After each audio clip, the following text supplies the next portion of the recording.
Perkenalkan, nama saya Salma Sakira dari kelompok 712 MIPA 5. Saya di sini bersama rekan-rekan saya. Nama saya Rani Segidatullah. Dan saya Faris. Dan saya Baris Nonton Putira.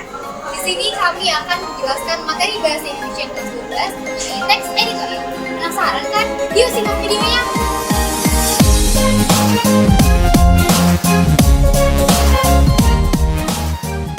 Teks editorial adalah artikel utama yang ditulis oleh redaktur koran yang merupakan pandangan redaksi terhadap peristiwa, berita, aktual yang menjadi sorotan, fenomenal, dan kontroversial yang menimbulkan perbedaan pendapat. Teks editorial juga disebut dengan tajuk rencana. Dalam teks editorial terdapat fakta dan opini. Nah, apa itu fakta? Fakta adalah keadaan, peristiwa, hal yang dapat dibuktikan kenyataannya atau sesuatu yang benar-benar terjadi. Nah, sedangkan opini adalah sesuatu yang kebenarannya masih perlu diuji atau masih dalam bentuk berupa pendapat. Struktur itu ada 3, yaitu yang pertama ada pengenalan isu. Pengenalan isu itu adalah permasalahan isu yang terjadi dalam konflik tersebut, ya, dan argumentasi ada masalah juga, yaitu dengan penyampaian atau pendapat yang terjadi dalam kasus tersebut. Yang ketiga yaitu ada penegasan. Penegasan ini yaitu simpulan atau saran dari cerita tersebut. Selanjutnya kita akan membahas tentang kaidah kebahasaan yang terdapat dalam teks editorial. Apa saja sih? Yang pertama adalah penggunaan kalimat retoris. Apa sih penggunaan kalimat retoris itu? Kalimat retoris adalah kalimat atas pertanyaan yang tidak ditujukan untuk mendapatkan jawaban.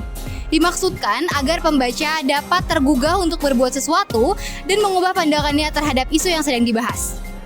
Di sini saya akan menjelaskan tentang penggunaan kata-kata populer. Tujuannya itu agar pembaca mudah dicerna dan tetap rileks walaupun masalah yang serius dan tanggapan yang serius. Yang ketiga ada penggunaan kata ganti penunjuk. Kata ganti penunjuk yang merujuk pada tempat, waktu, peristiwa, ya, dan hal lainnya yang menjadikan fokus ulasan. Lalu yang terakhir ada konjungsi kausalitas. Di antaranya adalah sebab, karena, sehingga, dan oleh sebab itu. Hal ini berkaitan dengan beberapa argumen yang disampaikan oleh redaktur mengenai masalah yang dikupasnya. Lalu, bagaimana sih cara penulisan teks editorial? Tentunya ada beberapa langkah untuk menyusun penulisan teks editorial. Yang pertama adalah memilih topik. Pemilihan topik menjadi langkah pertama untuk menyusun teks editorial. Isu yang akan diangkat perlu dipertimbangkan dan hal ini sesuai dengan kebijakan kita sebagai penulis, juga pihak redaksi media. Isu yang digunakan tentunya harus menarik minat pembaca, juga berhubungan dengan masyarakat yang luas. Yang kedua adalah mengumpulkan data.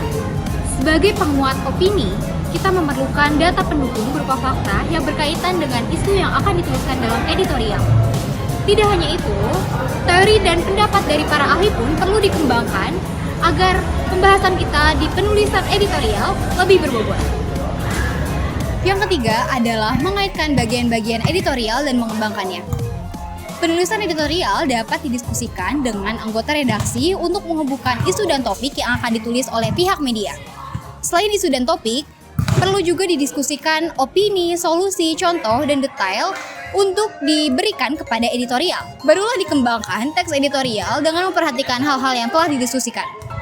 Yang keempat, memperbaiki isi teks editorial termasuk isi dan kaidah kebahasaannya. Editorial harus disampaikan secara akurat dan tidak menyinggung pihak lain. Penyampaian opini dalam teks editorial tidak boleh terkesan mengajarkan kepada pembaca. Harus menggunakan kalimat-kalimat yang efektif dan kata-kata yang lugas. Oke teman-teman, tadi kan sudah kita jelaskan struktur, pengertian, kaidah kebahasaan, dan juga gimana sih cara merancang teks editorial. Sekarang ada satu contoh nih, mari kita simak bareng-bareng ya, setelah itu kita analisis bersama-sama. Oke, berdasarkan contoh tersebut, yang pertama kita akan menganalisis strukturnya.